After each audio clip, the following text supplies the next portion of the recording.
The world is always in desperate need of persons who give selflessly, particularly during such trying times. Former Programs Manager at the Bordelais Correctional Facility, Casilda Rosemond Severin, is playing her part to serve her community. Severin, who resigned her post at Bordelais in 2015, said she wanted to be more proactive in the community and so decided to open the Family Support and Supplies Center. The former correctional official, who receives support from nationals residing in the U.S., also uses her networking skills to aid those most in need. The support aspect, I give clothing once a month as well as the feeding and grocery items. I also go the extra mile, like if I meet a client and I go deep down into their life and they tell me that they missing electricity, I source various people, I network so that I can assist them in that regard also. With regards to the services, for me to maintain the ministry, I sell low-cost items, it's used on new clothing so that I can maintain the ministry. My sole support is from Paulette Monfries. I must mention her name because from the time I resigned my job, she said, girl, if you can leave your job, your salary, and to go and do that free without a salary, I'm willing to support you. So yes, so I get this clothing from Paulette Monfries as well as Sister Mildred, that they're both from the US, and they send the items down so that I can reach the poor. Severin says her faith also inspired her to quit a career to pursue a life in service of others.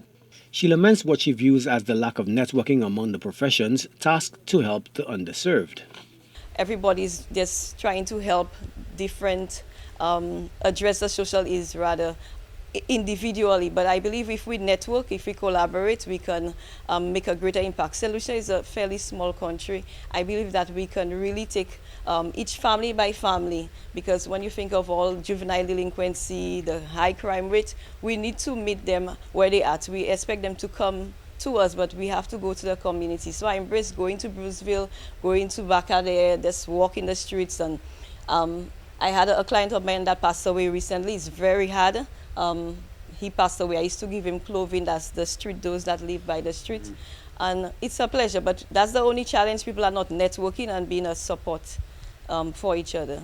Community members have commended the work of the Family Support and the Supplies Center.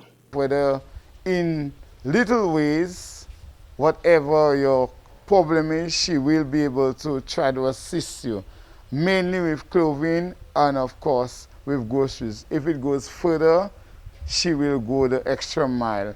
But you know, in the South, we've really come a long way to try to eradicate poverty and come with that new year as beginning. It's all about bringing people together and like trying to make them find themselves, regardless of what class you're in, what race you're in. We're there to support you, and I appreciate her gesture and I embrace it.